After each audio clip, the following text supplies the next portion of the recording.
Niet alleen krachtig starten, maar tot een bepaalde tijd. Als ze lesgeven, bijvoorbeeld van 8 tot 11, en daarna starten, dan is het meer voordeel voor ons. Want als wij als studenten vrij zijn en dan na al die startingen, dan hebben we zo dat alles toch op ons wordt geplaatst. Dus dan zitten we echt veel met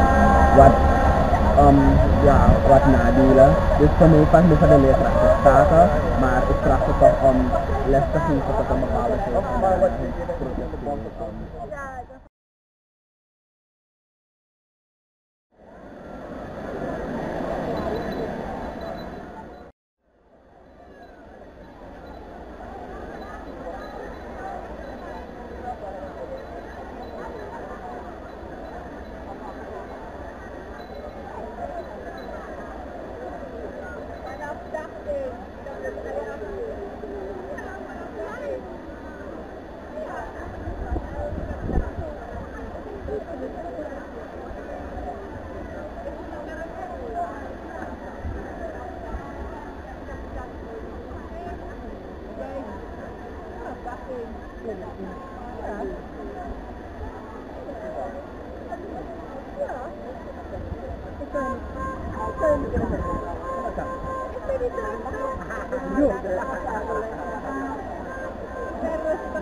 Smile.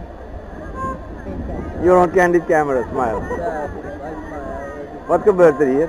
Kunt u me dat zeggen? Wie wil het vertellen? Wie wil dat vertellen? Deze dame kan je alles erover vertellen. Vanaf dag 1. Ze is ondervoorzitter. Wilt u niet in beeld, dan kom ik van achter. Dan praat u en wordt uw gezicht niet gezien. Achteraan. Kan ik niet? Nakama. Je was er vanaf dag 1, zei je? Je zei je was Vanaf dag 1. Is het een vereniging, voorzitter?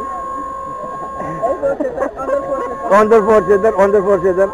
Gaat u... van de leerkrachten. Ja, maar waarom zijn jullie vandaag hier en niet bij DNA gewoon? Ja, ze hebben een afspraak, de minister met zijn team, samen met de voorzitter, Palis, ja, om te onderhandelen. En wat houdt die onderhandeling in, weet u dat? Die herwaardering van de leerkrachten. De herwaardering. Het was eigenlijk besloten dat ze 1 januari opstaan. 1 januari zouden die herwaardering zouden introduceren, maar gewoon in de blauwe lucht komen ze van eind maart. Zonder overleg met de leerkrachten, de bonden niet. Maar dat kan niet. Oké. En die herwaardering was al dat er een nieuwe loonstructuur geïntroduceerd zou worden? Is er daarom voor 2 maanden verlenging gevraagd? Onder andere, ja. Om u makkelijker te kunnen pakken in die periode? Oké. Klopt, helemaal. Oké. Bedankt voor uw medewerking. Ja, dank u. Hebt u nog wat te zeggen, mevrouw, vanaf dag 1? Oké. Is dit de...